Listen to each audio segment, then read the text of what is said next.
el primer panel de conferencias, ¿eh? Y en principio, digamos, tenemos el honor de contar con, quiero leer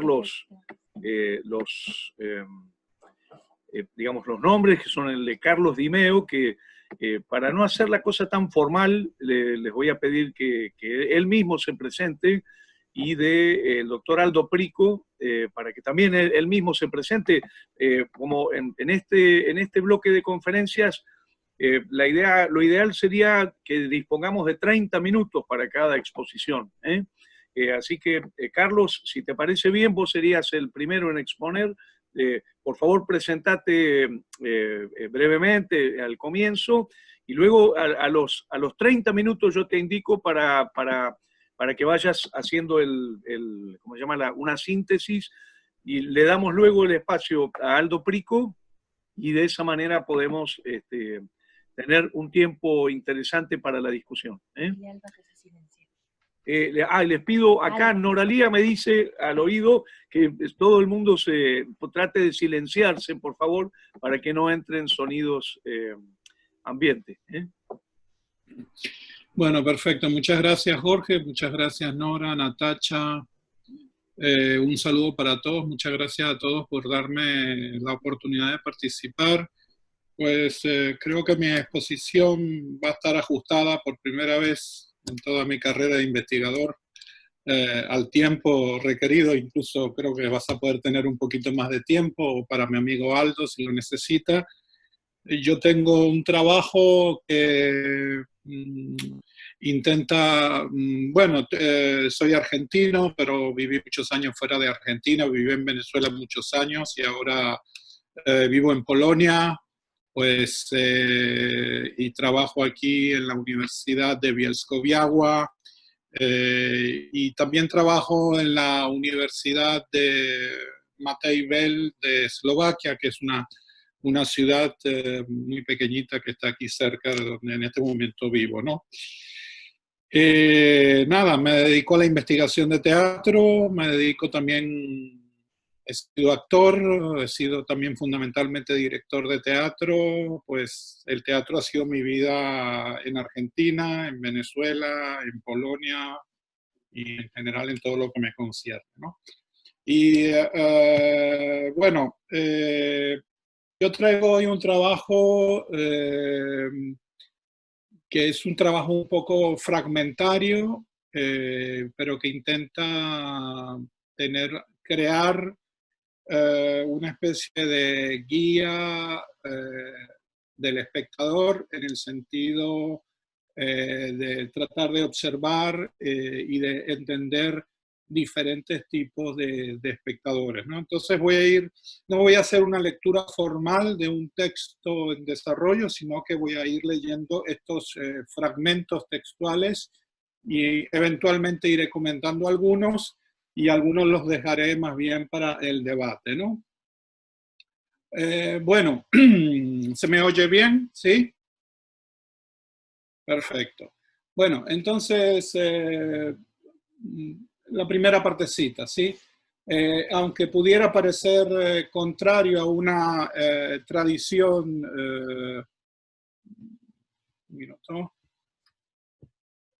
aunque pudiera parecer contrario a una tradición teórica sobre el problema de las formas, en que podemos plantear la cuestión del espectador, el presente análisis surge del problema teórico que nos plantea Teodoro Adorno en su libro Kierkegaard.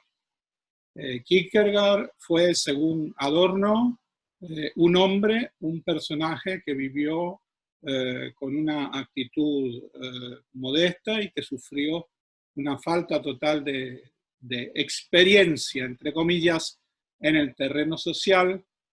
Y nosotros queríamos agregar, aunque esto pueda parecer una contradicción a lo que plantea Adorno en su libro y en general a lo que fue la vida de Kierkegaard, en el terreno vital. Aunque Søren Kierkegaard fue un filósofo y un hombre por demás con una energía vital y no solamente intelectual y relacional bastante importante, ¿no?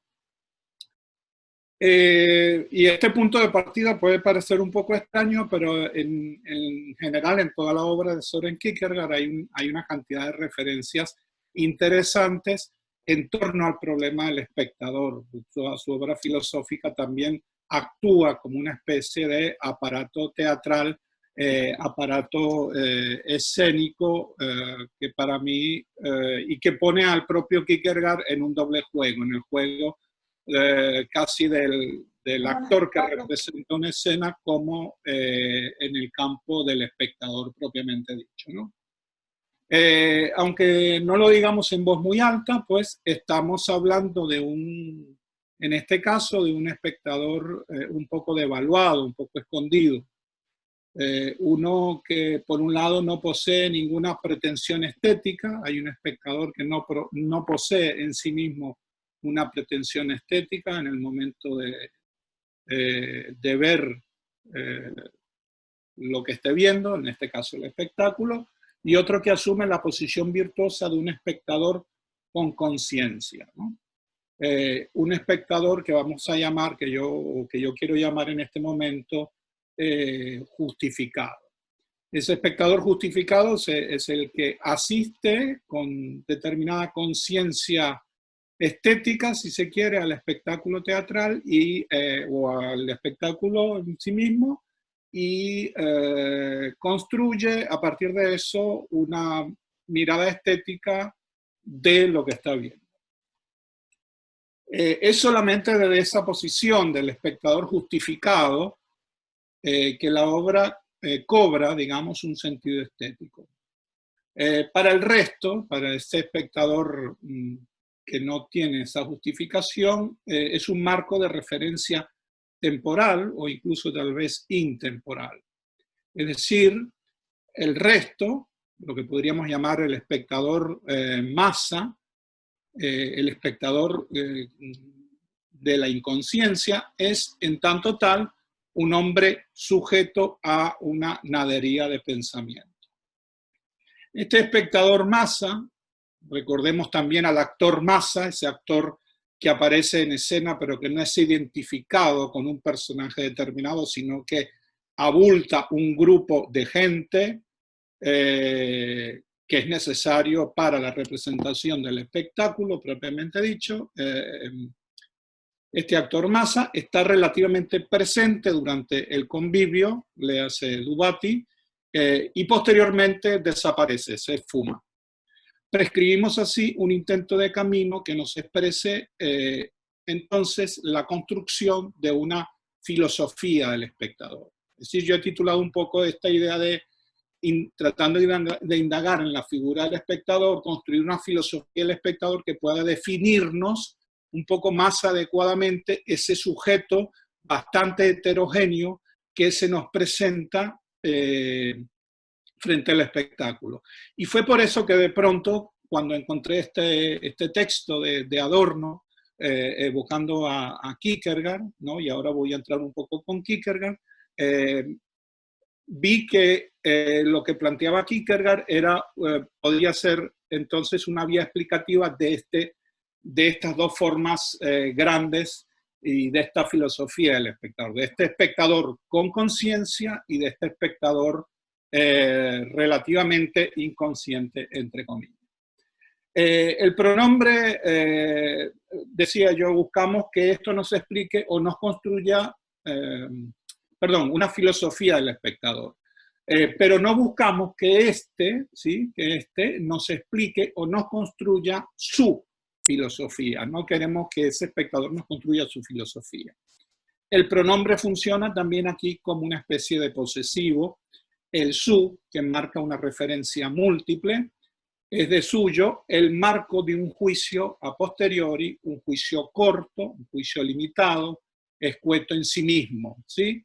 Ese espectador que va sin conciencia, pues se limita a establecer un juicio que en general es bastante limitado en la definición, en la concreción de ese juicio, ¿no? Me gustó, no me gustó, me reí, no me reí, es buena, es mala, etc.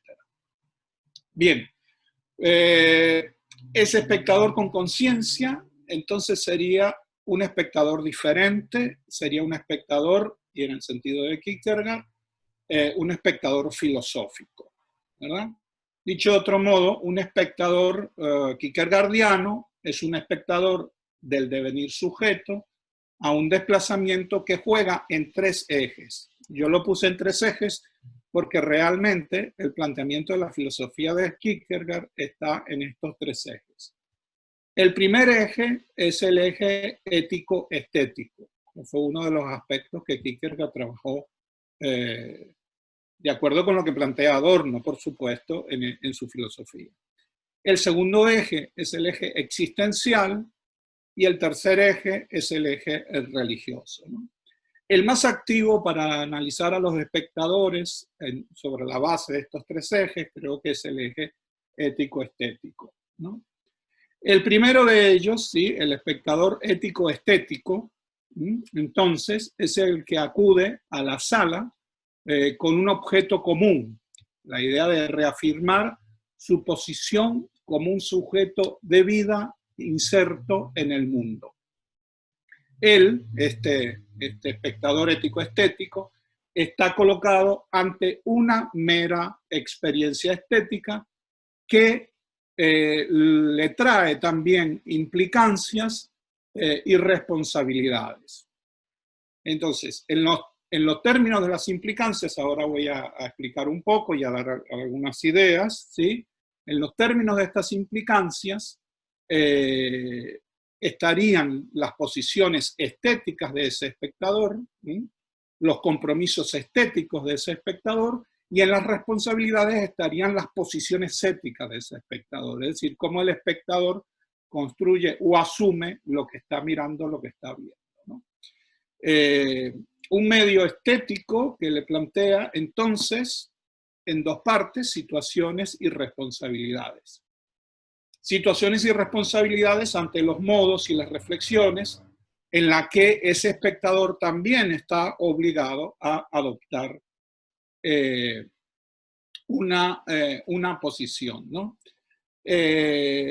La doctrina de Kierkegaard debe asumir ante todo siempre una actitud estética subjetiva. Desde el punto de vista de Kierkegaard, por ejemplo, la tragedia está colocada como una categoría estética determinada por el destino y es contraria, de acuerdo con lo que él plantea, con lo que nos explica Adorno, contraria a toda la dinámica subjetiva en la que se mueve.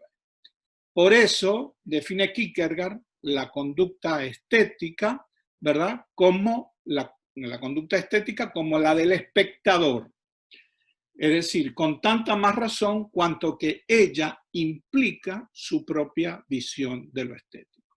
Digamos que el objeto estético, y en este caso a partir del objeto teatral, estaría controlado no tanto por la figura del director, del regisseur, del actor y de toda la obra en sí misma, sino colocado desde el lugar del espectador, tomando como punto de referencia ese eje ético-estético que nos plantea Kierkegaard, ¿no?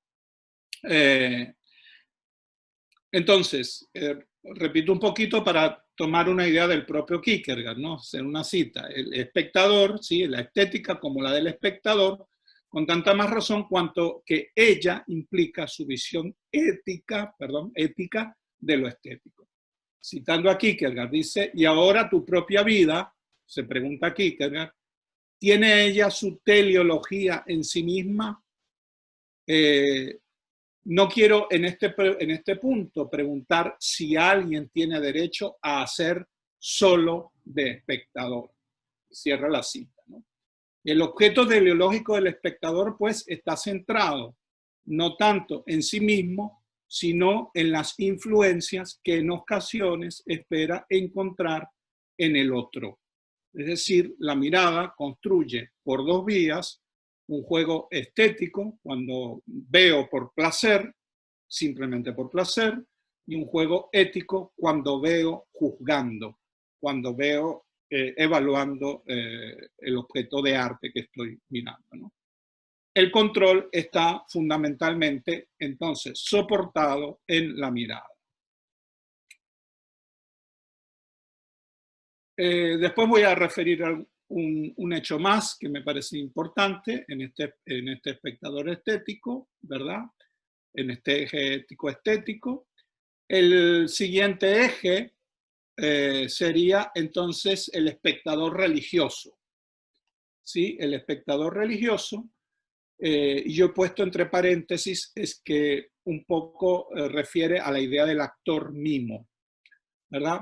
El espectador religioso es un conmutador de la experiencia de la mirada, ¿verdad? Pero eventualmente esa actividad de mirar en ese espectador religioso es una actividad ciega, es una actividad donde el mirar está velada o velado por la actitud propia de esa fe, de esa creencia que mueve a ese espectador religioso. Sea en el hecho que fuere, sea por ejemplo en la propia experiencia por ejemplo, de la misa, donde el creyente acude y ve lo que ve en realidad sin verlo. Esa expectancia no está mediada por lo que voy a ver como espectáculo, como hecho espectáculo, sino que está mediada por la propia experiencia de la creencia.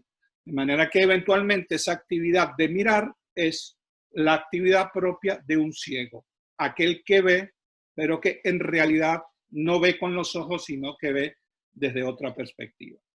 Desde el momento en que no mira nada, sino que ve lo que la experiencia hierofánica a ese tipo de espectador le permite ver. De ahí,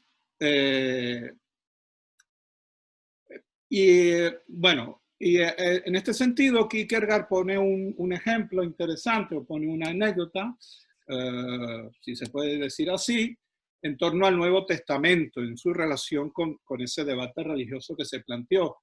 Dice, en el Nuevo Testamento, dice Kierkegaard, cito de Kierkegaard, se encuentra una descripción poética del momento. El momento va a ser un elemento importante que ahora vamos a poder ver, ¿verdad?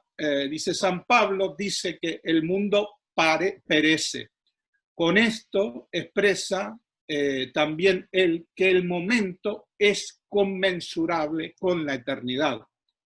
Porque el momento de sucumbir expresa en el mismo momento la eternidad.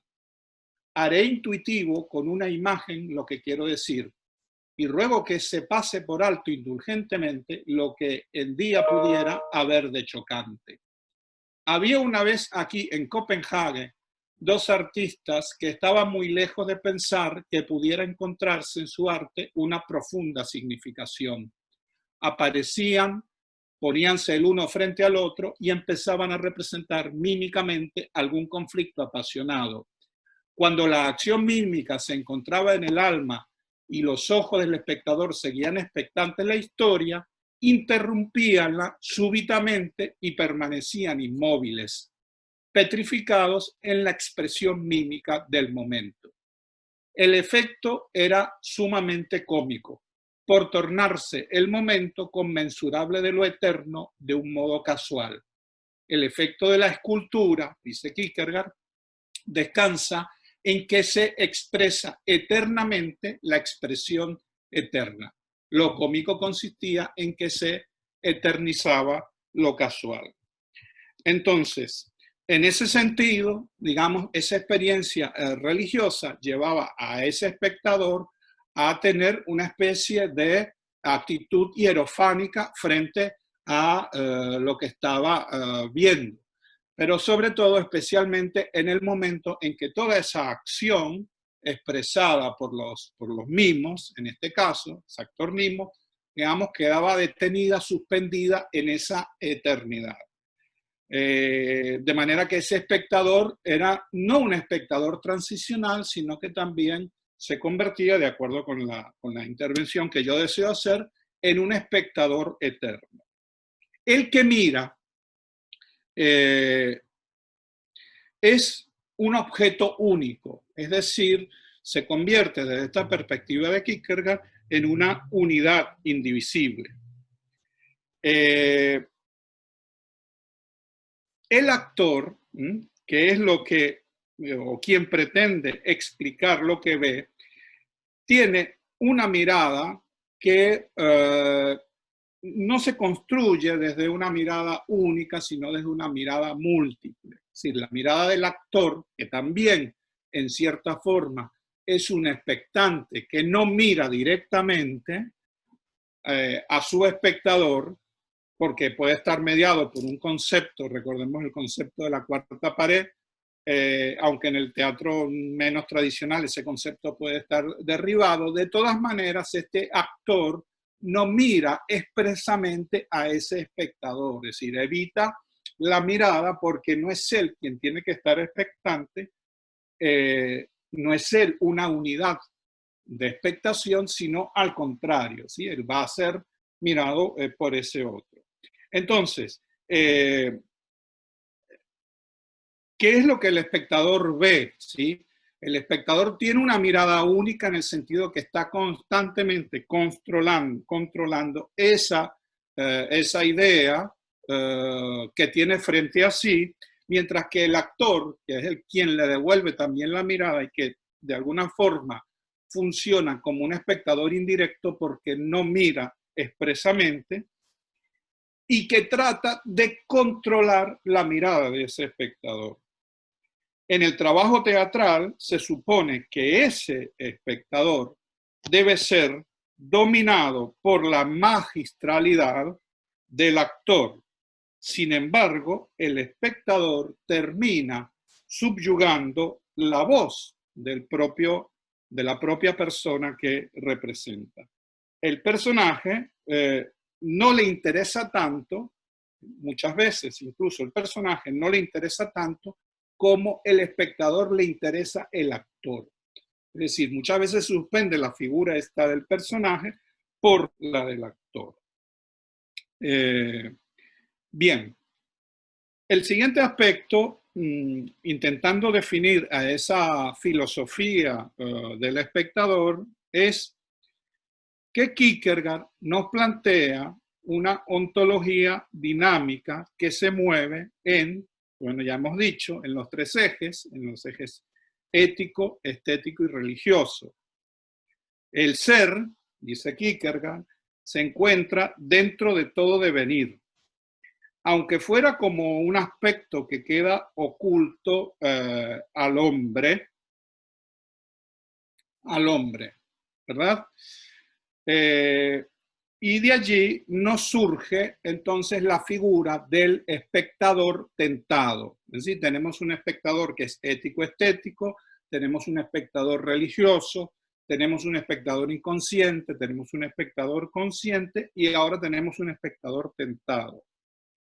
Ese espectador tentado es cuando la observación de las cosas es rechazada como una tentación, es decir, el espectador siempre está siendo provocado un poco más allá de su propia función de ver, sobre todo si nos referimos a un espectador que está formado dentro de o que va a ver un espectáculo con determinada conciencia.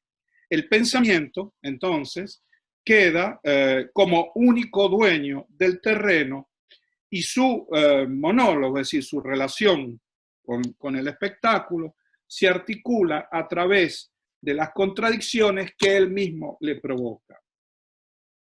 Esta sería la figura del espectador tentado. Después podemos ampliar un poquito, ¿sí? Esta idea. Después tenemos el espectador metafórico, ¿sí?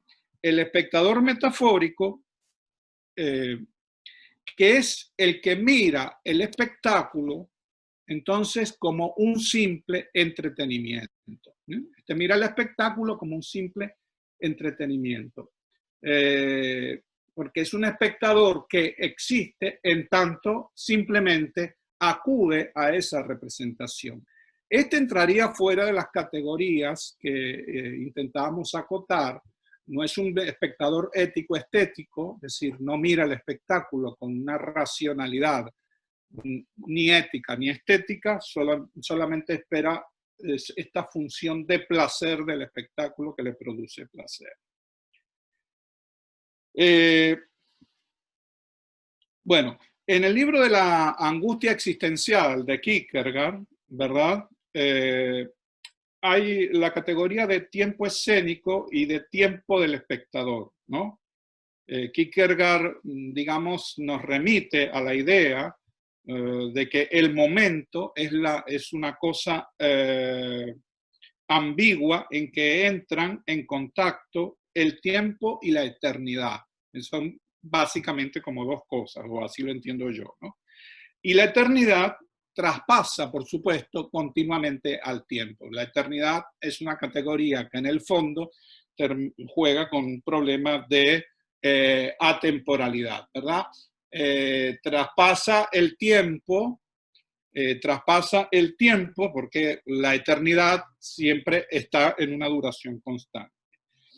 En ese sentido, digamos, la relación entre tiempo escénico y el tiempo del espectador entra en una especie de disyuntiva. Es decir, el tiempo del espectador sería, desde esta concepción, el tiempo una eternidad, en el sentido de que no tiene una duración limitada, ¿sí?, sino que tiene una duración continua que siempre está presente. Y el tiempo escénico sería el tiempo de este actor o de este representador que ve limitado su proceso de representación a la obra misma, ¿no?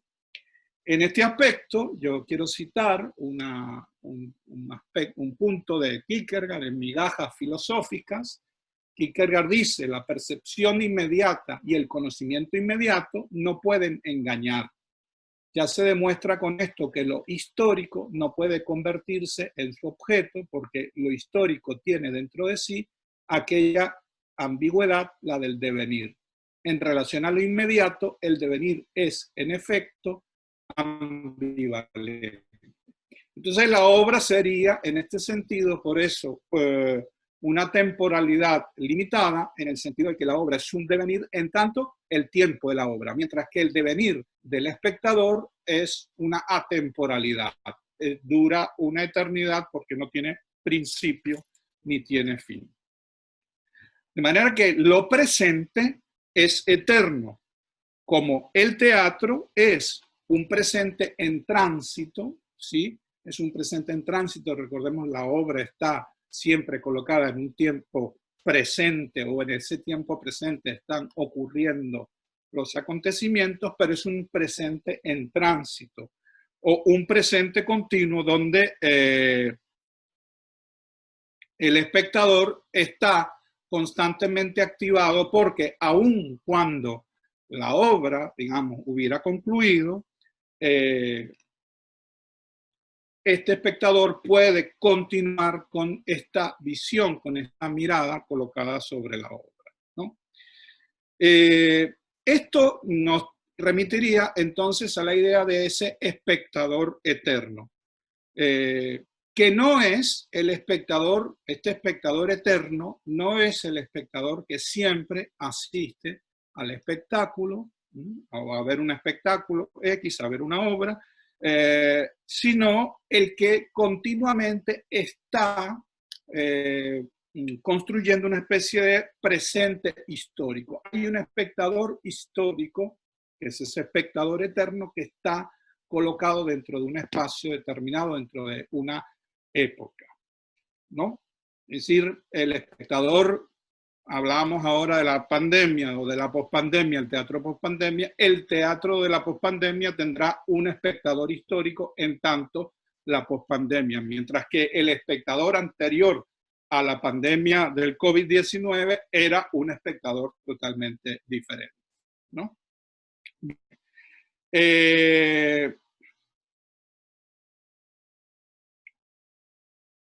Luego, pero ese espectador externo, repito, no significa que sea un espectador que esté, el que vaya constantemente a la obra, sino el que está reproduciendo un modelo histórico, por ejemplo, de representación o el devenir de esas representaciones.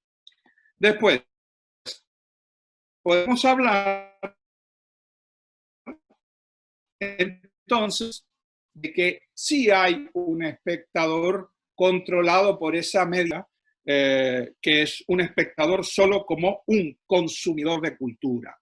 Y este ya no sería, entonces no entraría dentro de las categorías de Kierkegaard, entraría dentro de una categoría más, más expedita, sería entonces lo que llamaríamos un espectador accidental.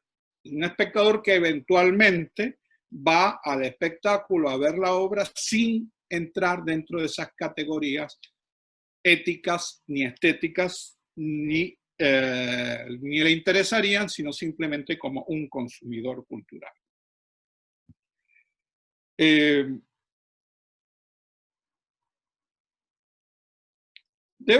Seguimos entonces con el espectador que vive la imperfección de la vida tensible, ¿sí? Y se refiere a la relación entonces entre el momento, entre ese momento en la cual está presente lo intangible y lo inmanente. Bien, ya tenemos algunos definidos. ¿Cómo voy de tiempo, Jorge? ¿Voy bien? Van 29 minutos, o sea, queda un minuto y después el suplementario para redondear. Bueno, cierro porque tengo dos más y dos o tres más. Luego tenemos el espectador histórico, tendríamos el espectador histórico. Afirma Adorno que de acuerdo con Kierkegaard tenemos dos conceptos de historia. Uno de ellos, tal vez el primero y el más controvertido, es que la historia está pensada como historicidad, como posibilidad abstracta de la existencia en el tiempo. En este sentido, ese sujeto que llamamos espectador es en tanto y en cuanto persona, ¿ok? No sujeto, persona, no más que eso.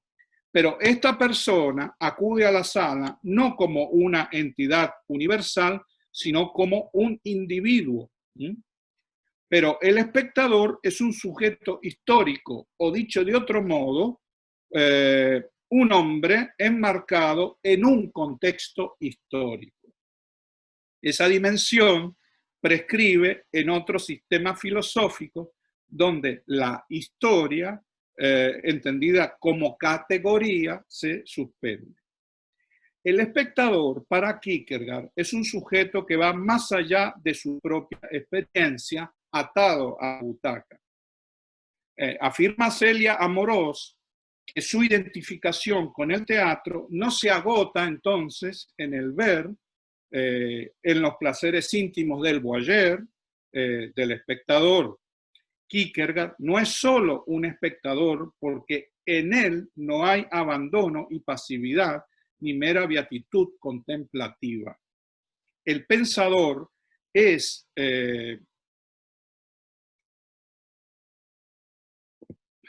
bueno, aquí lo tengo a mano y no leo bien. Bueno, el pensador es un inquieto y demasiado activo para someterse a una actividad que le implique solamente el mero acto de la contemplación. Por lo tanto, llegamos a la definición, y con eso cierro, del espectador angustiado, ¿verdad? Que está dividido en una dicotomía antropológica, es decir, en el sentido de simple espectador que quiere ir a ver la obra, o como un fenómeno histórico, el espectador que está jugando en ese espacio, en ese tiempo continuo. Es por ello que la reconstrucción indiferenciada de lo visto, que es la actitud de un espectador dominado por el que ve y hace que no lo ve, que no está frente a ese visto, en este caso sería el actor, se vuelve una pura ambigüedad. De manera que tendríamos, y con esto cierro, ¿verdad? En esos tres ejes, un marco más amplio para poder definir a los espectadores desde distintas perspectivas en función de esas tres categorías que hemos planteado partiendo de la filosofía de Kierkegaard.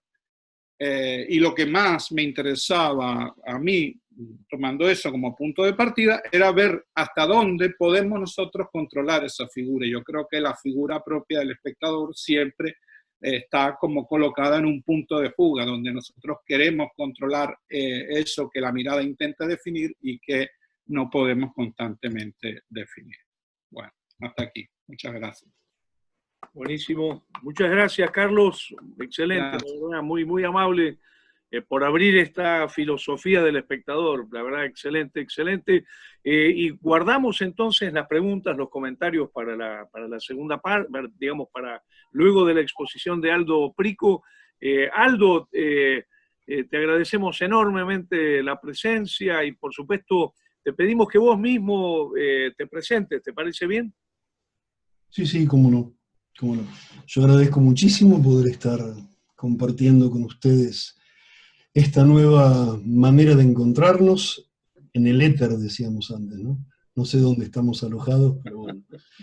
Y es un placer compartir con Carlos Dimeo este pasaje de las jornadas. Te mando un abrazo, Carlos. Jorge, en algún momento quisiera compartir alguna imagen. ¿Me estarías pasando? Te habilito. ¿Me habilitás? Bueno, bien. A ver, bueno. Inténtalo Sí. ya, Aldo, por favor. A ver si ya estás habilitado. ¿Se ve algo? Sí, sí, ahí está. Sí, ahí se ve. Muy bien. Bueno, bien. Entonces volvemos a un segundo, dejamos de compartir. Bien. Bueno, rápidamente comento que además de ser actor, director teatral, docente de actuación en letras, porque soy profesor en letras, aparte de doctor en humanidades y artes, y he hecho un postdoctorado en teatro también. Estoy como puesto en dos dimensiones, con un pie en dos terrenos. En el terreno de la praxis, y me interesa toda la cuestión técnica, tanto de lo docente como de lo artístico propiamente dicho, y por otro lado, en lo académico, entre comillas, en las indagaciones que son de orden filológico por un lado, porque también enseño latín, literatura latina y me dedico a la retórica, y también a la teoría de la actuación. De modo que plantado en ese universo de hibridez, de mixtura, es que, bueno, ahora me pongo el chip de lo clásico y trabajo en particular, y voy a compartir con ustedes, la noción de espectator, de espectador, que aparece en la comedia de Plauto, que es uno de mis intereses o de mis obsesiones. El trabajo se llama Espectadores en la comedia de Plauto, Cauea, platea, retórica, pactos de creencia y simulacros de designación incluyente. Bien, me fijo en la hora para estar bien. La práctica teatral en Occidente ha sido, valga la redundancia, escenario de las tensiones sociales, de las relaciones y usos del poder político, como así también un campo propicio para el cruce de diversos discursos. En ese sentido, la índole efímera de la existencia de un espectáculo ha permitido la inserción de las peripecias de una obra en la dialéctica social, habida cuenta de la fugacidad de enunciados propias de un arte convivial. A pesar de aquellas culturas teatrales que por medio de la censura previa intentaron regular el discurso dramático, la comedia plautina es una de ellas, ha sido frecuente hallar en el conjunto parlamentario huellas de orden ideológico, estético, filosófico y político que, a modo de un síntoma de la posición de dramaturgos y equipos teatrales, habilitan el tratamiento de los textos como instancias de relevamiento de hipótesis de las relaciones entre la serie social y la serie artística. No estoy diciendo nada nuevo, obviamente. En efecto, las conocidas vinculaciones entre teatro y polis en la dinámica dramática griega, las dependencias entre la corte y los comediantes de culturas teatrales como la francesa o la inglesa, o la articulación europea entre iglesia y formas dramáticas medievales, configuran estadios aptos para pensar en las presiones que ejercen las instituciones políticas, tanto sobre la dramaturgia como sobre la praxis teatral concreta. A la vez, en el discurso teatral se inscriben, por un lado, los imaginarios sociales y, por otro, las modalidades de supervivencia económica de los trabajadores de la escena. Quiero decir, no todo es literatura, ¿no? Hay una praxis teatral que crea una dramaturgia, y esa es nuestra hipótesis fundamental. Obligados por las circunstancias profesionales y los condicionamientos financieros físicos y políticos, los teatristas a lo largo de la historia de Occidente han debido negociar sus intereses con los de los patrocinantes, auspiciantes o directamente empleadores. Para ello, el corpus parlamentario de Plauto dispone de dispositivos ad hoc, entre los que pueden mencionarse las alusiones a los espectadores como una modalidad de designación incluyente propicia para la manipulación retórica de ese auditorio. Claro, yo digo, ¿por qué manipularlo? Porque el auditorio de la comedia latina se da en un contexto ferial, donde la gente entra y sale, va y viene, no son los teatros de piedra que los estereotipos nos han mostrado, sino teatros armados en el momento, con tablados de madera, y hay una precariedad de atención espectatorial que hace que los textos, a nuestro juicio, contengan embriones para la puesta en escena posterior de un mecanismo de captura constante, de intentos de ligadura de un público disperso de intereses volubles que se va y viene a cada rato. ¿Tá?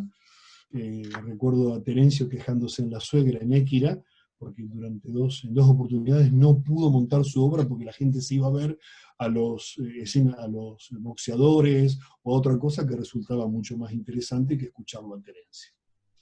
Las relaciones entre el ciudadano y sus representaciones en la dinámica política de Roma asumen diversas formas, tanto en el ámbito de las instituciones propias del juego republicano como en los imaginarios diseñados por la institución política. En cuanto al teatro cómico, la dramaturgia plautina, decíamos, provee de emergentes discursivos del vínculo que se establece entre las obras representadas mediante el patrocinio estatal y los agentes sociales devenidos públicos en los ludi scaenici, en los juegos escénicos. Este acercamiento empático entre agentes escénicos y agentes de recepción, y digo agentes porque sostengo que el que mira es activo, provocaría la ilusión de actuar concertadamente, tal como puede leerse en pasajes de la obra plautina, en los que el recurso de apelar a los participantes del convivium se manifiesta como una herramienta de designación incluyente. Resulta conveniente revisar brevemente las condiciones de enunciación de la comedia romana, a la griega, paliata, antes de ingresar directamente en esos pasajes que voy a compartir con ustedes. Los festivales incluían otras diversiones como carreras circenses, contiendas de gladiadores, peleas de fieras, lucha, boxeo, equilibristas, en simultaneidad con las funciones teatrales. De modo que la gente, como dije antes, entraba y salía y había que capturarla. Las alusiones serían un mecanismo para eso, las alusiones a los espectadores. Voy a avanzar un poco. Las hipótesis conducen a una congregación popular que no distinguía clase social, sexo, edad, condición libre o esclava. Beer sostiene que los magistrados ofrecían los espectáculos, ¿no? Digamos que los candidatos a ediles pagaban el espectáculo que se daba una sola vez, y a mejor resultado, mejor recepción, obtenían rédito político y una mejor clientela política. Beer dice que en los emplazamientos teatrales del 194 a.C. había sitios reservados para los senadores y sitios para todo el mundo. En cuanto al comportamiento del público, Beer menciona multitudes tumultuosas en busca de diversión y excitación, gritando, riendo y luchando por los asientos, ¿no?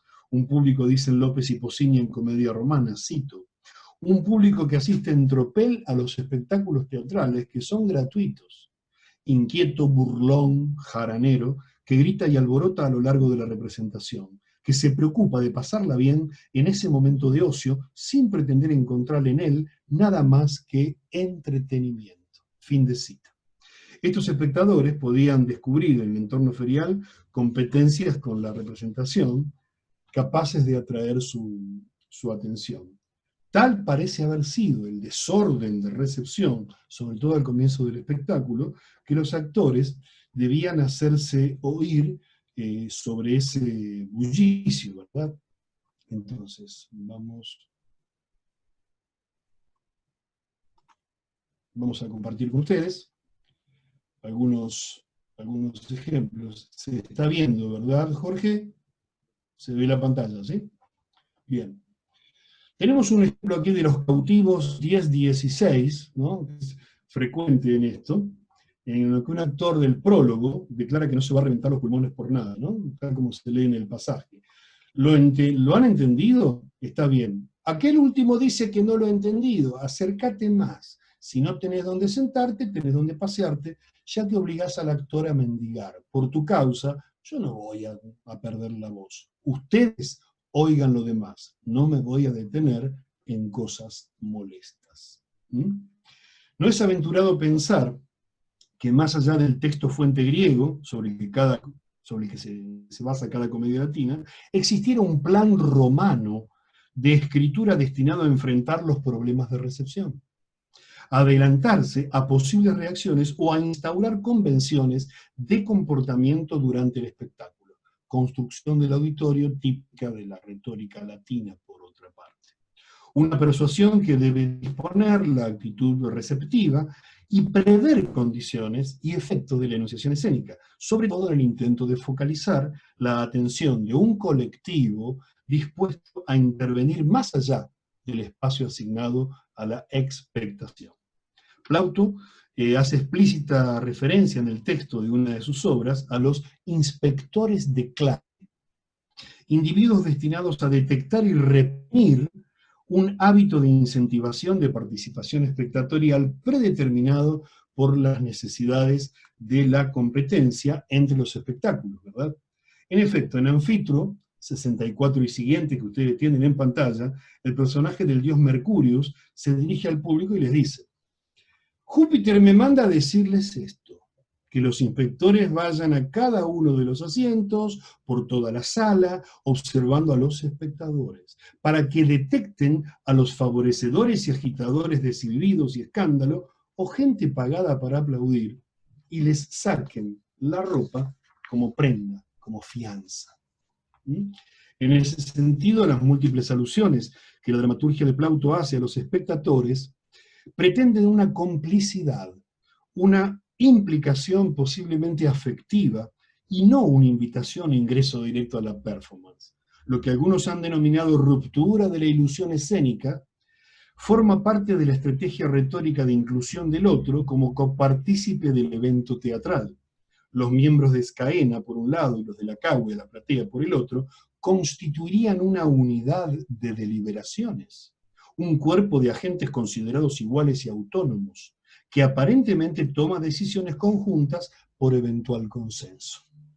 La apelación construye, desde el particular foedus, pacto, una presencia necesaria e inherente al tipo de convención, de la que Brecht obviamente tomó bastante, ¿no? No es novedad del teatro épico, a la vez que funciona como enunciado recolector de atenciones disgregadas. A continuación, se detallan pasajes de la obra plautina en los que el recurso de apelar a los participantes del convivium se manifiesta abierta y directamente como un instrumento de designación incluyente en el marco de un pacto de creencia. Y bueno, no vamos a leer todos, vamos a hacer un pasaje rápido por ellos, pero ustedes los pueden ver. Curculio, verso 729, en la edición escrita ustedes lo podrán ver mejor. Que todo salga bien para mí y para ustedes, espectadores. Aplaudan. Fórmulas de finalización. Voy a hacer que este sea burlado. Alguien se refiere a un personaje que está ahí, espectadores. Mientras ustedes lo ven, la complicidad, la triangulación, el personaje engañado y la complicidad de la no ignorancia entre espectadores y público. El ejemplo 3, ya él aquí va a ser muy bien engañado, si ustedes quieren prestar atención escuchando. Hay una insistencia, ¿no? Voy con vos. ¿Por qué no invitas también a los espectadores, en el ejemplo 4 de Pseudo, o en el ejemplo 5? Para el entretenimiento de estos espectadores se está haciendo esta comedia. Ellos, los que en el momento oportuno estaban acá, ya están enterados de todo. A ustedes después les cuento. Seguimos. El 6, espectadores, la obra se acabó. Ustedes aplaudan. O en el 7, espectadores, que les vaya bien. El rufián sonó. Aplaudan.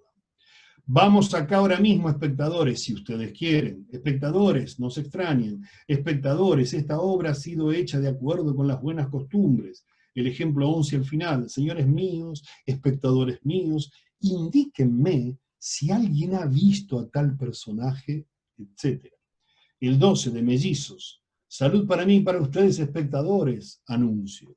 El 13, ahora espectadores que estén bien y apláudannos con franqueza. Las traducciones son todas mías. ¿Tenés miedo? Este es muy interesante porque quizás se aviene a lo que está pasando en este momento con ustedes y yo, ustedes que son zoomvidentes, ¿no? Jorge, en algún momento vamos a tener que tener nostalgia del Zoom, que es un zapping constante entre caras, ¿no? Y categorizar esta nueva noción de público de Zoom. El ejemplo 14 decía, ¿no? De Mercator. ¿Tenés miedo de sacar de su sueño a los espectadores que duermen? Pasan las clases que algunos ponen la foto, ¿viste? Sacan la cámara y quizás están durmiendo y uno no sabe. Dar clases es toda una aventura en ese sentido, por Zoom. En Poenurus, dice uno de los advocati, de los testigos, todo esto lo sabemos nosotros y estos espectadores lo saben. Por causa de estos espectadores, ahora se lleva a cabo esta comedia. Y en la misma obra se muestra una moneda y se le dice directamente al público. Esto es en verdad, espectadores, oro de comedia. ¿Mm? Bueno, no quiero aburrirles por parte de los espectadores, no esperen espectadores que yo ande pregonando mis ideas, espectadores siéntanse bien, aplaudan y levántense, síganme adentro, le dice un personaje de Émones a otras máscaras, y después se dirige a los espectadores. Espectadores, con mucho gusto los invitaría a cenar, pero vamos a ver este pasaje. No quiero de que ninguno de ustedes se pregunte atónito, ustedes espectadores aplaudan. Es muy similar, y esto es digamos, no es la totalidad del corpus, óptimos espectadores, les vamos a decir lo que está a punto de pasar adentro, estoy preparado como ustedes pueden ver, desecho la soberbia, ustedes ven cuánto valgo, etcétera, etcétera, etcétera. Estos dos cautivos que ven aquí están sentados, ustedes son testigos, hay una atribución a los espectadores de una cierta calidad, etcétera, etcétera, etcétera. Vamos a dejar de compartir un poquito. Jorge, ¿cómo voy de tiempo?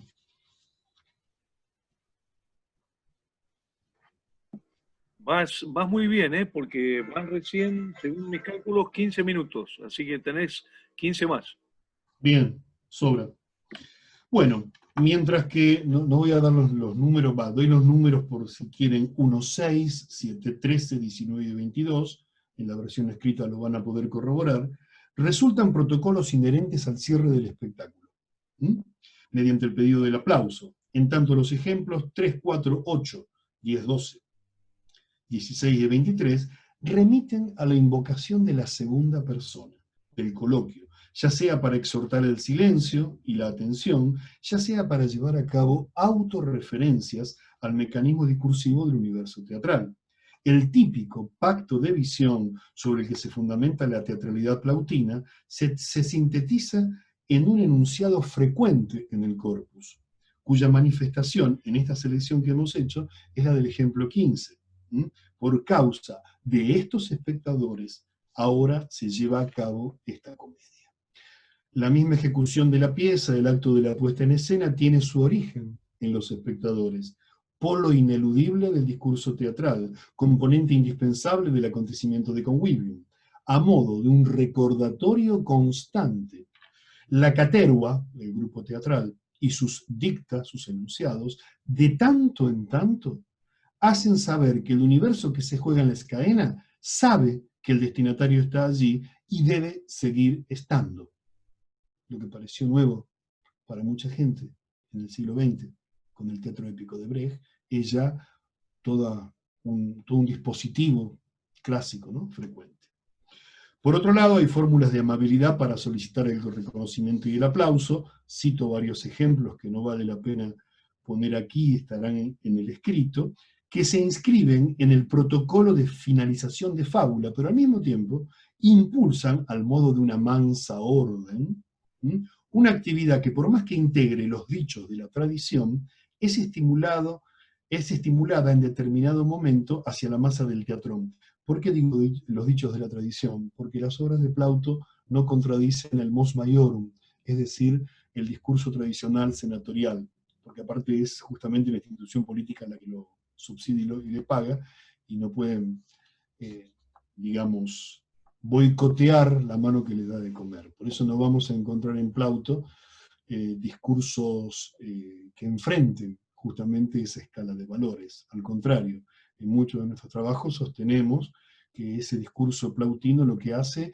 es cimentar, o sea, fundamentar ese discurso. Bueno, el convivium, entonces, se construye y emerge en esa solicitud que la dispositio, la composición dramatúrgica, como soporte, enuncia, ¿no? Que salga bien para ustedes, dice un personaje, que les vaya bien, que estén bien, diviértanse en sus casas después, y otros enunciados similares, operan en el nivel de los afectos. Estoy pensando en Cicerón. E intentan establecer una cortesía inherente a puentes de empatía.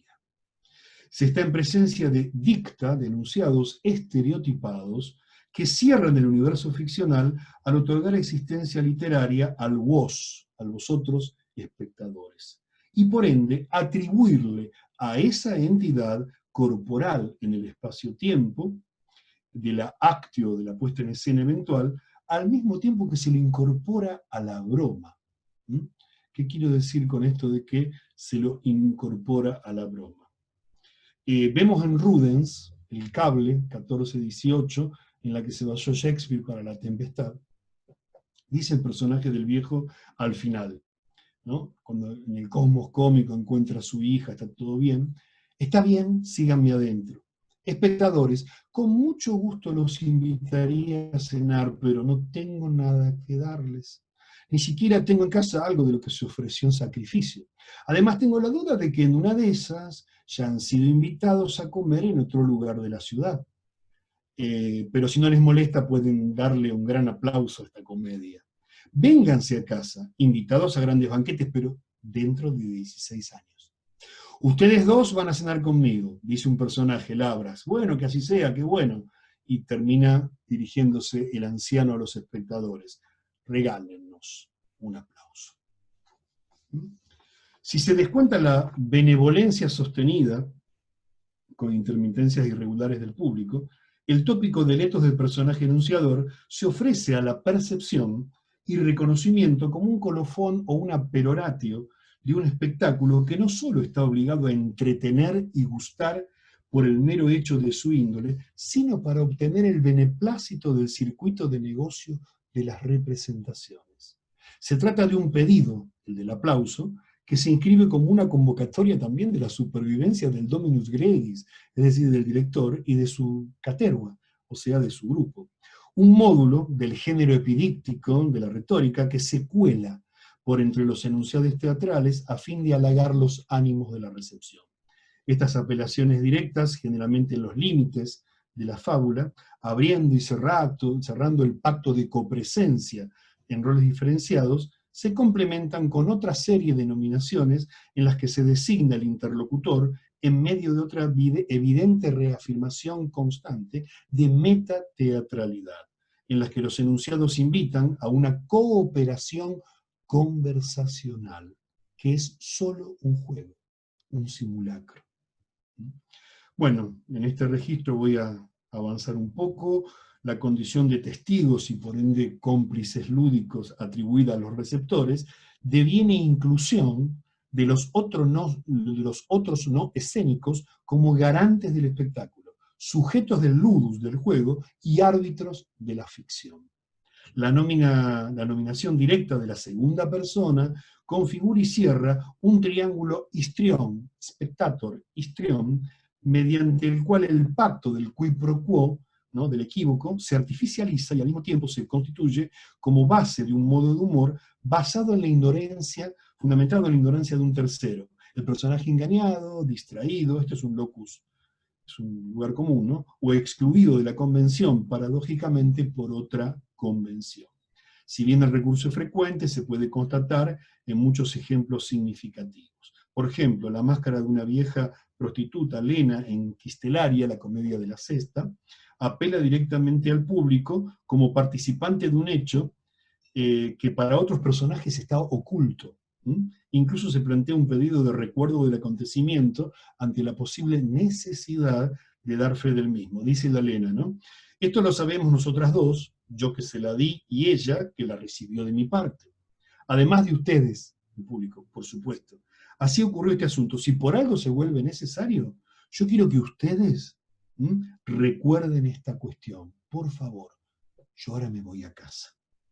También se recurre en cautivos, por ejemplo, dice un personaje en Cautivos, estos dos cautivos que ven acá están de pie y no sentados. Ustedes son testigos de que digo la verdad. Bien. Y aquí hay un ejemplo interesante, ¿no?, de mellizos. Les pido un favor a todos ustedes. Si el viejo volviera, no le indiquen por qué calle me rajé de acá. Eso es muy típico de esta especie de simulacro de participación del otro espectador, a modo de conclusión. Y ya los voy dejando tranquilos.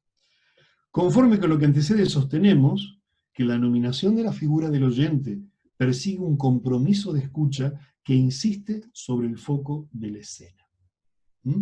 Dentro de lo que se puede caracterizar como una estrategia inclusiva capaz de integrar lúdicamente al oyente vidente, se constituye una ilusión de conversación inminente, fundamentada por la emergencia frecuente de la segunda persona del coloquio que, a la manera de aquella antigua, ¿se acuerdan?, noción de Jacobson, fática, deviene función de control del canal, de permanente contacto. En un ámbito de intereses de seducción inherente a cualquier teatralidad, la necesidad pragmática de un fluido constante entre el aparato enunciador y la audiencia videncia se hace presente. No solo la constatación del auditorio, sino su propia construcción como tal, una obsesión de la retórica, la construcción del auditorio, a partir de su permanente nominación. Es claro que la cuarta pared de las estéticas realistas, que dominaron gran parte de la escena de Occidente desde el siglo XIX, estaría en la comedia de Plauto imposibilitada de configurarse como recurso y convención, dado que requeriría de un pacto de visión totalmente diferente, y aún más cuando el entorno de los juegos escénicos no ofrece garantías de tranquilidad receptiva. Una vez más, las características de la relación convivial coadyuvan al diseño de la dramaturgia y por ende de una estética particularizada. En ese sentido, los ejemplos cómicos que se pueden ver en este trabajo persiguen el objetivo de señalar la evidencia de una precisa conciencia de oralidad que por su carácter embrionario se somete a indagación en su mismo soporte textual, si bien su destino resulta eminentemente escénico en el aquí y ahora de la enunciación teatral, allí donde la actio decide la eficacia de la performance dramática. Debido a ello, ya vamos terminando, los enunciados mencionados se valen retóricamente de la referencia ideal de un espectador construido, invitado a participar pero sin intervenir.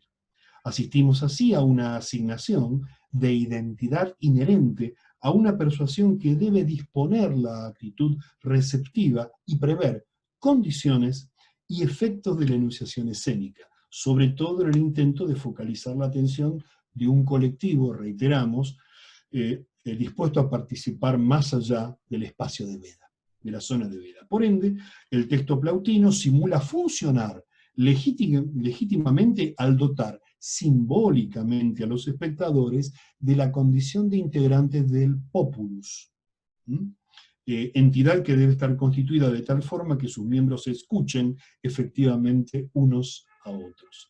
Este juego de compromiso mutuo, de lealtad compartida, foedus, se sintetiza en el pasaje de Menegni que ustedes tienen en pantalla, ¿no es cierto? Este tipo de ejemplo resulta muy próximo a los recursos tradicionales del guiñol y de ciertos estereotipos del teatro para audiencias infantiles contemporáneos, en los que más allá de las convenciones del género, los parlamentos maniobran entre los posibles intersticios entre ficción y realidad del convivio para orientar la lectura y construir sentidos que no pongan en riesgo el universo de la escena a pesar de los intercambios en la liminalidad. Por otra parte, ante el peligro constante de una cauea, es decir, de un grupo de expectación, provista de inminencias de disrupción, de alteración, de fracaso, es decir, de un público propio de un contexto ferial, los enunciados de Plauto nombran programáticamente a los receptores al modo de un anzuelo discursivo que capture eventuales dispersiones. Por consiguiente, el juego de participación, no participación espectatorial, o mejor, la inclusión, entre comillas, entre las personas del coloquio, no hace más que otorgar un rol aparentemente preponderante al público en la escritura del suceso teatral, aunque en concreto sea únicamente una función virtual que solo persigue y cimienta una identidad expectante. Muy amables.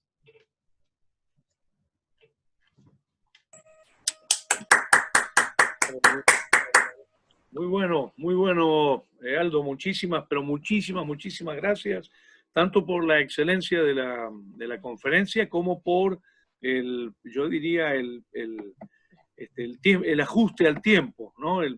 Así que realmente muchísimas gracias, porque así también tenemos un tiempito para, tanto para dialogar ahora sobre la exposición, la conferencia de Carlos Di Meo, como la conferencia de Aldo Prico, y ponemos en galería, ¿les parece?, a todos los aquí presentes telemáticamente, así les pedimos que quien quiera levantar la mano o poner una manito, y mientras van pensando, yo me permito recordar un par de cosas. La primera, me pide Natacha que aclare que los certificados se hacen por toda la jornada, o sea que quien ya lo pidió no necesita volverlo a pedir, no es por secciones o por días. Por otro lado, estamos colgando materiales en el chat. Les pido por favor, si alguien quiere colgar un material propio o un material que recomiendan como lectura. Vos, por ejemplo, recién, Aldo, hiciste referencia a algunos textos tuyos. Sería muy bueno, si hay algo ya publicado de todo esto a lo que hacías referencia, que lo podamos subir. También hay un trabajo tuyo excelente digamos, en el tomo 1 de Punto de Vista, que está saliendo justamente este año, ¿no? Pero bueno, si alguno quiere subir algo, fíjense que al pie del chat dice archivo, y eso les permite meterse en la computadora para copiar y mandar. Yo acabo de mandar el trabajo que comenté en la mesa anterior. Bueno, ¿alguna pregunta, alguna observación? ¿Alguien quiere comentar algo? Por favor, que levante la mano o irrumpa.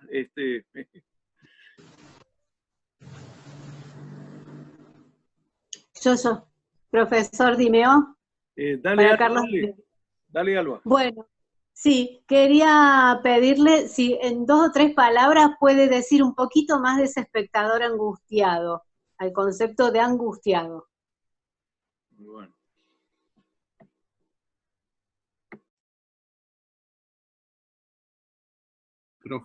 Ahora, sí, se me oye, ¿sí? Bien.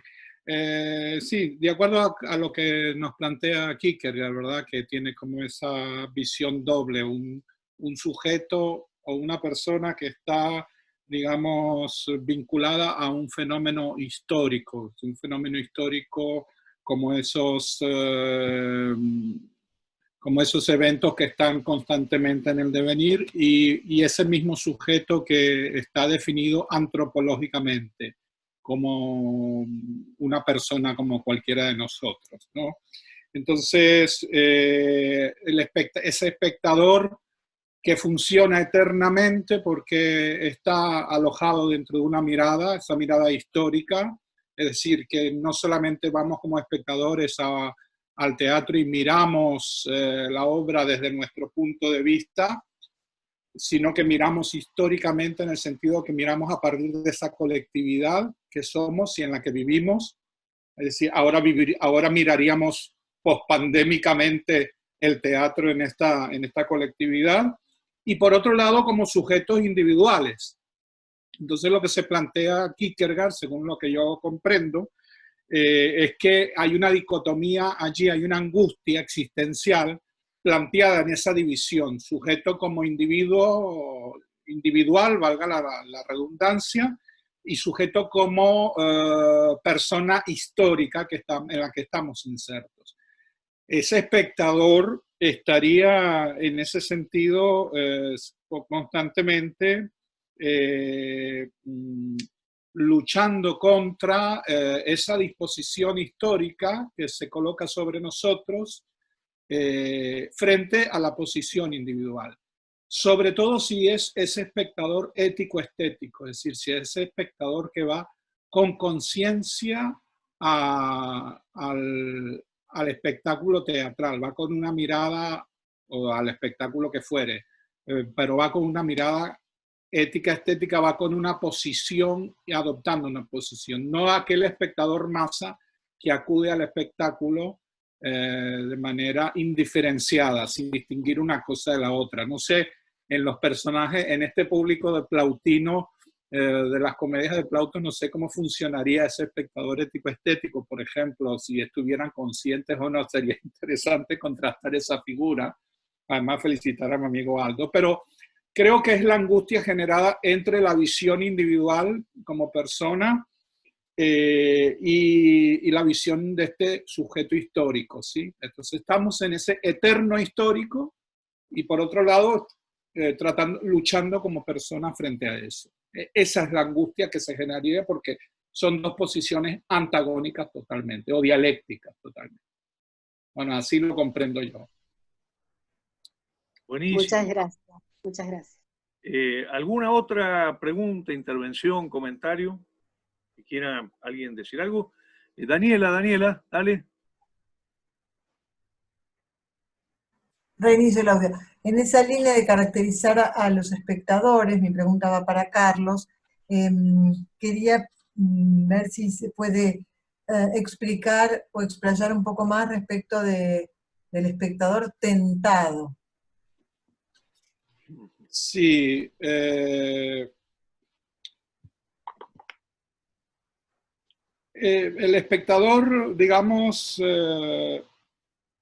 cuando la opción yo había notado aquí, cuando la observación de las cosas es rechazada como una tentación, cuando ese espectador ofrece de pronto una resistencia ante lo que está viendo, ¿sí? Se está resistiendo ante lo que está viendo, no tanto porque acepte o no acepte lo que está viendo, sino que siempre, como yo lo he querido analizar, el espectador está tratando de controlar el juego sobre el que está viendo, ¿no?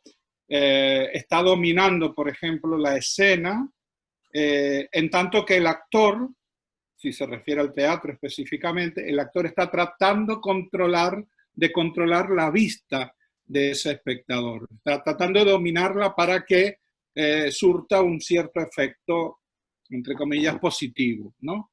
Entonces, el espectador siempre está siendo tentado, pero al mismo tiempo el espectador rechaza esa tentación o ejerce una atención frente a ese actor. El espectador, digamos, intentaría dominar y controlar la experiencia estética propiamente dicha, ¿no?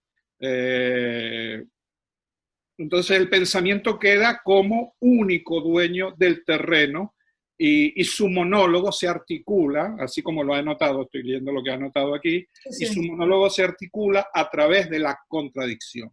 Esa tensión que se genera entre espectador y espectáculo, y entre espectador y actor fundamentalmente, porque yo he dicho el actor también mira, pero uno mira indirectamente. Cuando yo estoy en escena, por ejemplo, o cuando yo he actuado, por ejemplo, trato de controlar como actor o dominar a ese público, a ese espectador. Y el espectador trata de dominarme a mí en tanto él quiere recepcionar o recibir, perdón, recibir lo que, entre comillas, de alguna manera él quisiera ver. Entonces el espectador siempre está siendo provocado, tentado, y ese espectador tentado a veces se deja seducir, es seducido ante eso, ¿no? Esa vista, esa mirada al voyeur obtiene un placer y a veces controla y lo lleva a su propio terreno. Es un juego que está en ese vaivén, creo que constantemente. En el ejemplo que usted ponía, por ejemplo, me parece que pudiera verse ese espectador tentado, ¿no? Entonces ese espectador tentado está activado por una serie de mecanismos que encubren algo, obviamente. Ahí encubrían que los artistas no conocían que iban a romper sus obras, pero por otra parte intenta controlar su propio objeto de visión, ¿no? Así yo lo entiendo. Bien, gracias. Está bueno, y es un modelo que tal vez podríamos pensar aplicado, por ejemplo, a algo que decía Daniela también antes, que es el pensamiento antiteatral, ¿no? Por ejemplo, las cosas que dice San Ambrosio o, ¿cómo se llama?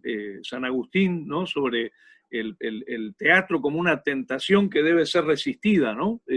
Y bueno, también, esto también tendría que ver con otras instancias históricas donde estoy pensando, por ejemplo, en las reflexiones de Jesús Martín Barbero, no con respecto al teatro, pero sí con respecto al cine, ¿no? Cuando él recuerda ese momento que para él fue tan importante, que iba con sus amigos intelectuales a ver melodramas al cine y se reían de las películas justamente como una resistencia a la tentación de ingresar a esa convención, digamos, a ser tomados por esa magia del melodrama, y es un espectador justamente en la fila de atrás en el cine el que le dice, por favor, si no le interesa, retírese, porque nos está molestando, ¿no?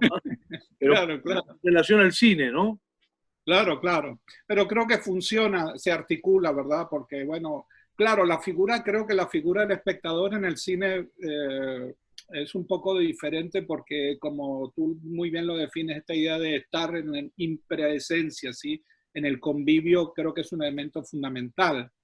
Y en ese sentido, el contacto directo, porque de pronto él puede suspender, en el cine creo que puede suspender la mirada, ¿no? Y no pasa nada, es decir, el que está del otro lado en la actuación no va a rebelarse ante eso. Mientras que uno como actor, si está viendo que el espectador está controlando su espacio y está resistiéndose a eso que se está proyectando, creo que proyectando en el sentido de actuación, creo que eso genera una tensión un poco más fuerte, simplemente eso, pero creo que se articula de la misma manera, ¿no? Y yo aprovecho, perdón que me mande, pero aprovecho a preguntarle a Aldo cómo ve él este tema del actor que está expectando al espectador, ¿no? Porque si hay algo que se nota de los textos que leíste, que son una maravilla, es que hay un actor muy atento a observar qué es lo que está pasando en la platea, ¿no? Sí. Y perdón, una cosita que le sumo esto a Jorge, pues forma parte de la pregunta, es si eso, yo lo pensé muchísimo con ese volumen tan hermoso que vos escribiste, que es sostener la inquietud. Me parece que es una de las maneras de sostener la inquietud de esa interpelación, ¿no? Sí, claro.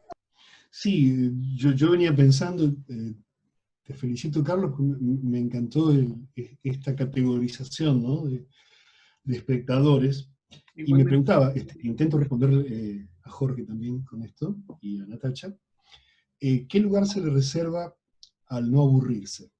Es decir, uno como actor y como director tiene una pretensión técnica básica, que es que la gente no se vaya. Y si uno adhiere a la concepción de que el cuerpo escénico existe gracias al cuerpo espectatorial, porque es un entre, ¿no? Que no lo dijo por primera vez Grotowski, sino que fue dicho mucho antes, esta especie de tésera que menciona José Luis Valenzuela, ¿no? Que el teatro no es lo que sucede en la escena ni en el público, sino lo que ocurre entre los dos, que después las neurociencias actualmente en los últimos 20 años han hablado del espacio de comunión compartida, casi en coincidencia con algo que mencionaba Daniela Berlante del público artodiano, ¿no? de estar conectados somáticamente a lo que sucede. Entonces yo sí, me vengo haciendo esta pregunta que es casi una obsesión, pero por mi trabajo de actor, por mi laburo físico en la escena, de que mi interés es estar constantemente provocando mi propia existencia a partir de estimular la percepción de las otras personas. ¿Está? Entonces, en ese rubro uno sabe que cuando actúa no se convierte en otro esquizofrénicamente, sino que hay una cuota, lo decía Stanislavski también, de control de lo que uno está haciendo, ¿no? Platón lo dijo en el Ion, ¿no? Cuando se habla del entusiasmos y de qué manera mientras uno está actuando, poseído, entre comillas, por el dios o por la musa, al mismo tiempo está espiando cómo es la recepción, que lo hace uno cuando da clases, ¿no? Uno va espiando la respiración, los silencios, porque uno va controlando también. Pero hay un suceso que para mí es básico, que es el del no aburrirse, ¿no? No vamos a dar nombres, pero hay colegas que en alguna publicación mencionan, por ejemplo, en una nota al pie, a un director X, no vamos a decir alemán, y cuando lo menciona dice, sus espectáculos dice, eran muy serios y decían cosas importantes, y no eran aburridos. O sea, hay una concepción como de que si el mensaje, si lo que ocurre te aburre, para mucha gente eso es buen teatro. Y el entretenimiento tiene muy mala prensa, tiene el mediante, pero si uno no se entretiene, básicamente, si no se obtiene un placer mínimo, una satisfacción del hecho de compartir el espacio y el tiempo con otras personas, todas las categorías que podamos hacer para analizarlo, pues, se caen. Yo recuerdo el viejo trabajo de Jean Dot, Teatro y Público, ¿se acuerdan? Del 60 y pico, que todavía tiene algunos modos de vigencia, y la tesis doctoral de Santiago Trancón, donde habla de cuáles son los placeres intelectivos y los placeres afectivos, ¿no?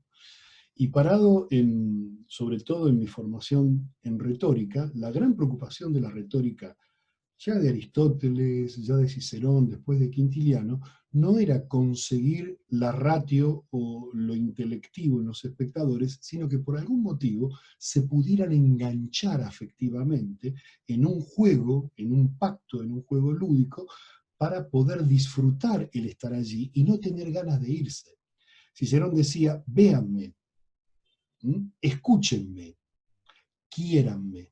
Si un cuerpo escénico no desea eso y trabaja todo el tiempo para eso, creo que las técnicas actorales están todas basadas en eso, pero es para otra charla.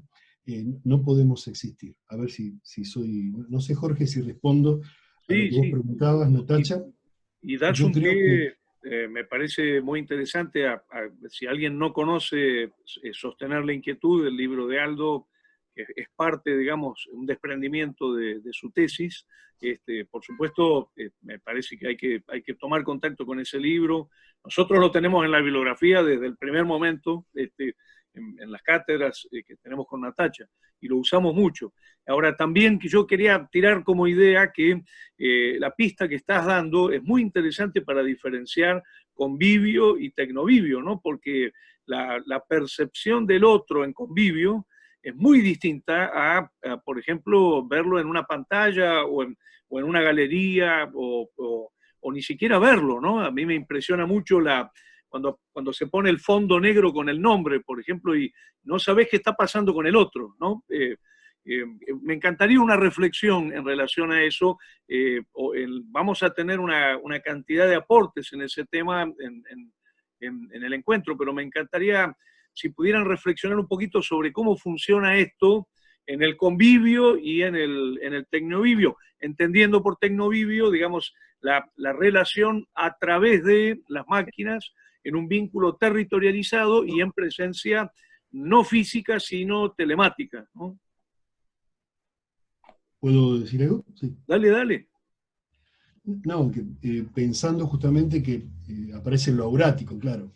Se me viene Benjamin y pensando justamente en eso. Yo les decía, estoy dando muchísimas clases y grabando muchas clases por estas plataformas. Y uno se ha encontrado con dos actitudes o dos tendencias que a mi modo de ver resultan negativas. Una es mirarse narcisivamente a uno mismo a ver si uno está bien.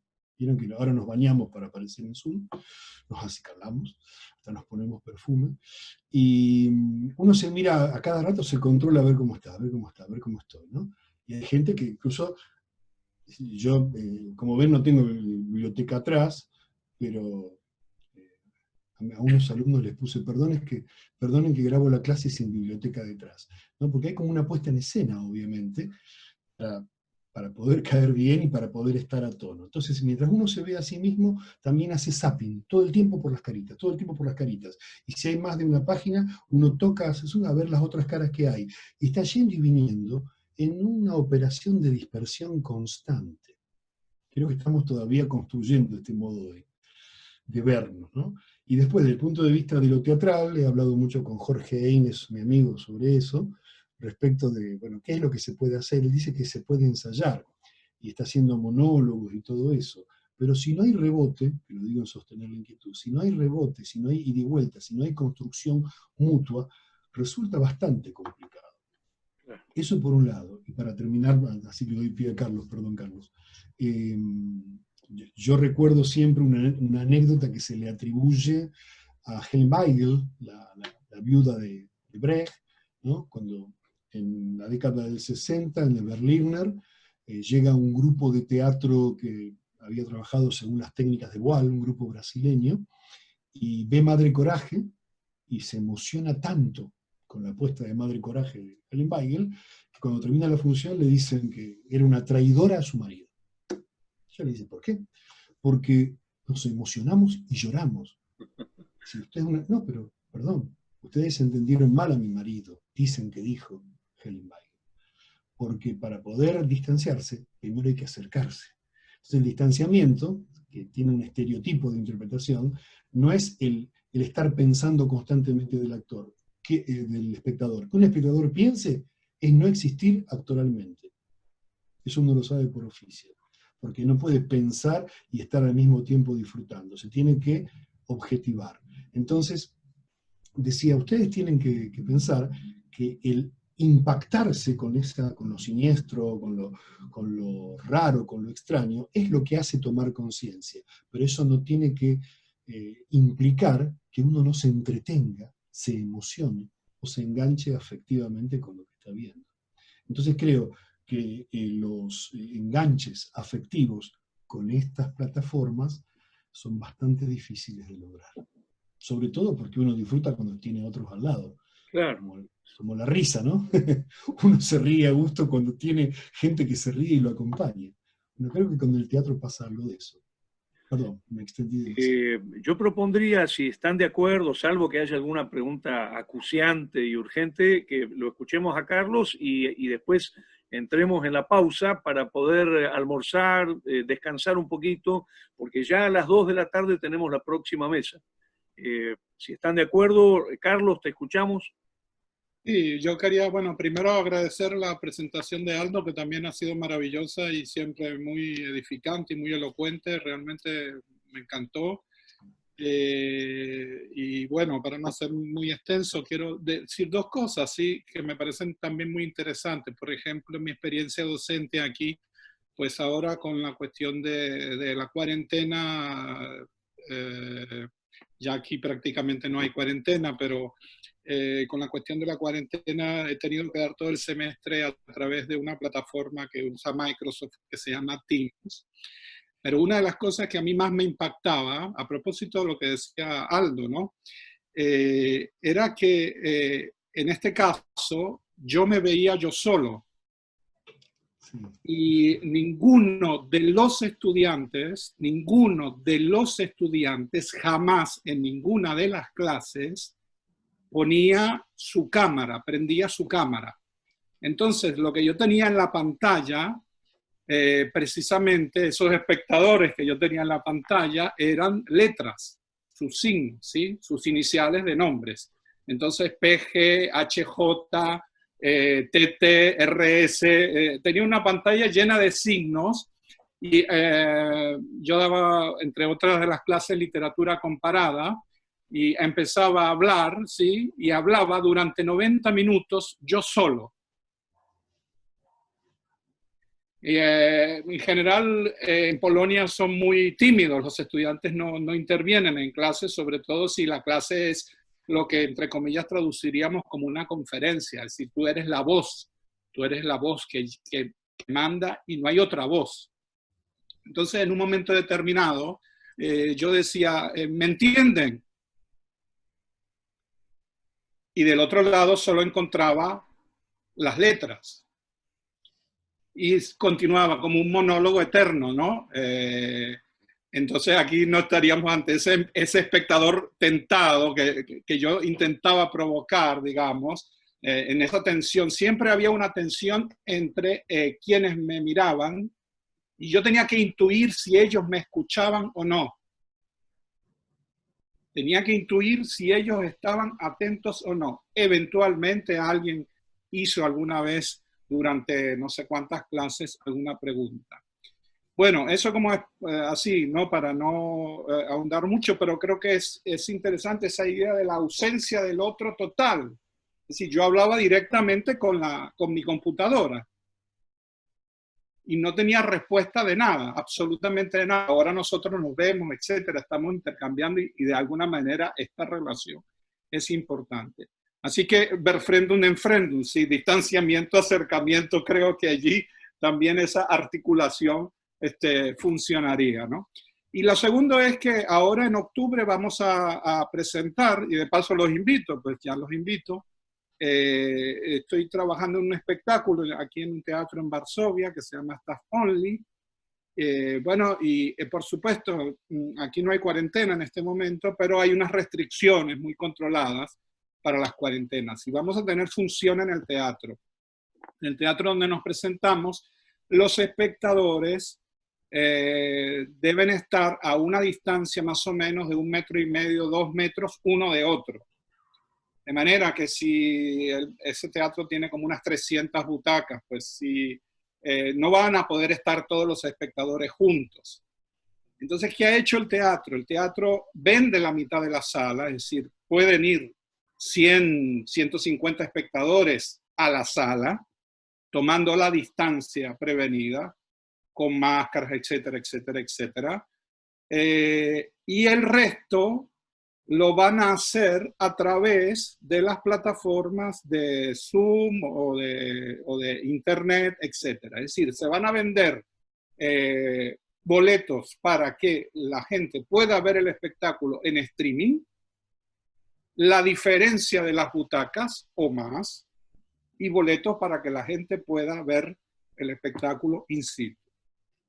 Entonces, esta experiencia de esta duplicidad del espectador real, llamémoslo, y el espectador virtual, yo no sé bien cómo va a funcionar, cómo va a ser esa relación, por ejemplo, en determinado momento dentro de la propia escena. Porque como decía Aldo, ¿verdad? Uno no se enajena en la escena y se vuelve un otro, uno está consciente de que uno es uno. Y por eso yo, por ejemplo, en mi propia experiencia actoral, yo estoy actuando, estoy ejerciendo como actor esa función, pero al mismo tiempo estoy tratando de controlar, o al menos de medir, ni siquiera controlar, la experiencia de ese espectador, ¿no? Si está funcionando, si se está articulando un diálogo entre ese espectador y mi trabajo personal dentro de la escena, aparte de todo lo que puede constituir el trabajo de creación de un actor con un personaje, dependiendo del espectáculo al que se refiera, ¿no? Realmente es singular, y yo creo que eso es una modificación absoluta, y aquí hay una modificación absoluta de los modos de expectación y de transmisión de esa expectación. Por supuesto que la expectación es, y lo refería Aldo en su trabajo, ha variado sustancialmente de hace 20 años atrás a lo que es hoy en día, ¿no? Ese suspenso de la expectación en la que no podemos estar más de 3 minutos o 4 o 5 minutos atentos sobre una sola cosa, ¿no? Porque enseguida empezamos a sentir que esta transicionalidad, hay algo que es aburrido, ¿sí? Es aburrido. No sé, lo dejo un poco abierto porque no tengo una respuesta, pero creo que esas dos experiencias para mí marcan mucho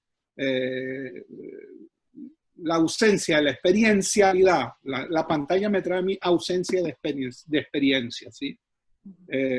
Sería muy diferente nuestro encuentro si ahora estuviéramos todos en Buenos Aires y nos pudiéramos tomar un café y conversar y seguir este diálogo, ¿no? Exacto. Y al mismo tiempo, Carlos, hay una gran ventaja, y es que en este momento, por ejemplo, podemos estar reunidos con Polonia, con España, con México, con Perú, etcétera. La verdad, eso es una gran ventaja, ¿no? Una gran ventaja. Muchísimas gracias, Carlos Di Meo. Muchas gracias, Aldo Prico. Les pedimos, por favor, si quieren socializar algún material como se dice, de bibliografía, algo que tengan escrito, ya publicado, con mucho gusto. Digamos, si les parece, salvo que haya algo muy acuciante,